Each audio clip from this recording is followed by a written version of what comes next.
Hello everybody, Star Baby Homestead here. I'm out here in the afternoon because I've been complaining about this heat. So today I want to talk about my favorite tomatoes that I have grown so far and the ones that I can't be bothered with. This year I planted like 6 or 8 different type of tomatoes. I can't really remember. Some of them I didn't put in my video, my tasting video, because they hadn't ripened yet, or they were just growing along the fence and I had some extra plants. But today I thought I would talk about the ones that are my absolute favorites and the ones that I cannot be without going forward. Now, the first tomatoes on my list are, drum roll, these are Big Beef F1 hybrids. Now, if you can look in this tangled mess, look at the production on this. There are tons of tomatoes in here, and this is late. This is as they're developing late. Let me bring you along over here. So we've got some ripening. We've got some here. We've got some down here. We've got more ripening. This production is crazy, and they're beautiful. They're absolutely beautiful tomatoes. They're all uniform. There's like no cracking. I haven't got a tomato with any cracks out of them. And they're gorgeous. So I got these from Seeds and Such, which is a local provider of seeds. They're in Augusta, Georgia. And yeah, I absolutely love these. I've got 4 plants in here, and I have more than what I need to eat fresh and to for seeds. I've got more than enough to go ahead and freeze for sauces and all of that. So that's Big Beef F1 hybrid. The next tomato on my list is Brandy Boy, which happens to be a hybrid of brandy wine tomatoes. I had to think about that, you guys. But look how beautiful these are. These give you the same sort of flavor and appearance as heirloom brandy wine, but they have disease resistance. Oh, look, my basil's growing through here. But they have this wonderful disease resistant, like wilt and spot on your leaves. And I've already picked a dozen of these, and they're so delicious. And they're very meaty. Check out my tomato tasting video and you'll see. But just look at how many are already starting. Look at all of these. That's how productive they are. Like I said, I've just pulled a whole bunch, so I don't have a lot on here right now. But they're delicious tomatoes. Meaty beefsteak tomatoes. The next tomato on my list is Chef's Choice Yellow, and it's an F1 hybrid. Beautiful, uniform. They produce a ton of tomatoes. Take a look at this. Can you guys see this? Look at all those tomatoes. Look at all these tomatoes. And I've picked so many of them. They are big producers. I've got them all along the ground. They're escaping their trellis. Just all of these growing here. They're sweet.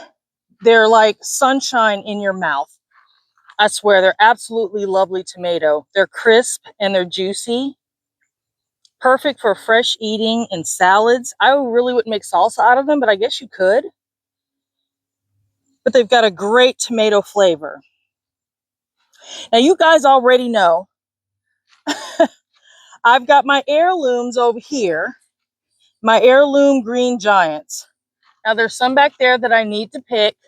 I've already actually been out here picking big ones. This year, I've been so happy because they've been producing so well. Let's see, there's a big one in here. They're all growing next to the fence. Oh, there we go. So I've got a bunch in here. And you guys know I cannot do without green giants. They're absolutely one of the best tomatoes you can grow. They're fantastic. And if you can get them past, you spray them and you can get them past any sort of wilt that may happen at the end of the season, then you have got you a delicious green tomato. So those are the tomatoes that make me happy.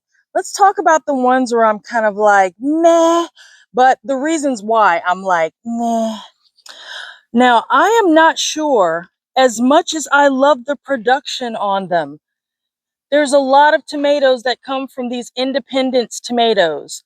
They are very early, but I also had Brandy boys that showed up around the same time. These can be anywhere from, I don't know, an inch to maybe 2 inches across. They're great production if you want an early tomato, but they're salad size. And I don't know about you, but there's only so many salad-sized tomatoes I can grow. I don't even grow cherry tomatoes anymore because it took me forever to get some heirloom cherry tomatoes out of my garden from one planting. They were just everywhere. So, as much as they're delicious and I appreciate that they're early, I can wait, I think. So I don't think I'm going to be growing these Independence tomatoes again, even though they are delicious. Don't get me wrong. They're amazing. And actually, if you grow a bunch, you can juice them. They're kind of juicy, so they're not like that great for making sauce out of, but you could make them if you were going to make like a bunch of salsa. But just for our needs, maybe one plant. I definitely won't be planting the 3 plants that I did before. And like I said, there's amazing production on them. They're still producing, even though we're starting to get into fall. I'm still harvesting tomatoes, but yeah, I don't think I'm going to grow these again. Another tomato that I don't plan on growing again is Amish paste. Now, out of the tomatoes I got off of this plant, right now, I think I've only been able to get 3 or 4. I have been harvesting loads of tomatoes from my other plants. This plant, as big as it is, I mean, if you look here, there's like 1, 2, 3, 4. There's a couple up here. There's some over here. I have 4 plants and I'm not able to get the amount of paste tomatoes that I would like to get to make actual sauce. Now, I had already kind of heard about these a little bit late after I'd already purchased the seeds. You know, I've heard other YouTubers talk about that they have not had great success with these. And they're right. So actually, if you have a great paste tomato that you'd like to recommend, I am in Zone 8A, Zone 8B in Georgia. And if you've had great success with a paste tomato that produces a lot, please let me know. Just drop me a comment. But for now, you guys, Amish paste is just a no-go. So along the fence here, you guys know this is where I kind of grew my extra plants. And I happen to see some down here in this throng, this mess. Hold on, I gotta pick this. But one of the tomatoes that I'm probably not gonna grow again is called Mushroom Basket. Now, this is an heirloom for Baker Creek Seeds. Now, I see one down here. Let me show you. Here we go. All right. This is a Mushroom Basket tomato. And as you see, it's got that lovely heirloom look to it. It's a very meaty, very dry tomato. Production is low, very low production. I grew these before and only got a few. So I was like, okay, maybe this year will be better. Maybe it'll grow, you know, I'll get even better production. I'll get more on the plants. But no, once again, even with them growing next to the compost, in compost, pure compost, they're just not producing all that great. Now, we'll see. Maybe towards, I see there's a bunch of green ones in there, so maybe towards the end of the season, they may get better. But as for now, yeah, Amish paste is kind of off the list. There's a green one down there. Beautiful, lush plants, but yeah, they're not doing anything, so they will not be returning to this garden. All right, you guys, I may have to retract what I said about mushroom basket just a few minutes ago. I did some digging around in here, and I just discovered the mother lode of tomatoes. Look at all of this. There are a bunch of tomatoes down here. And this is way better than what I had last year. So, I don't know. Mushroom basket may be something that I count on again. I may have to look into it again just to see. I mean, those are some decent sized tomatoes. That's a bunch of them. I've lost a couple to rot. Also, my neighbor sprayed, and so some of the plants are just dying or down. But that's a lot of tomatoes right there. So, okay. All right, mushroom basket. We'll see.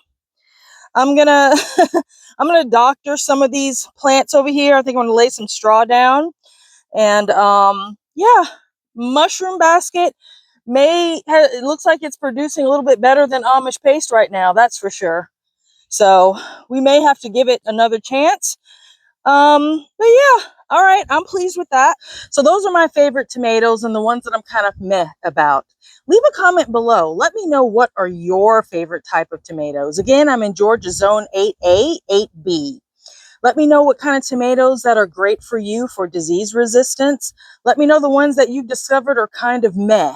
Now, I know everybody's experience is going to be different, but I'm always up for trying a great new type of vegetable. Let me know what you think would be a great suggestion that I could add as an addition to my garden. We'll see you next time. Be well, be blessed. Bye-bye.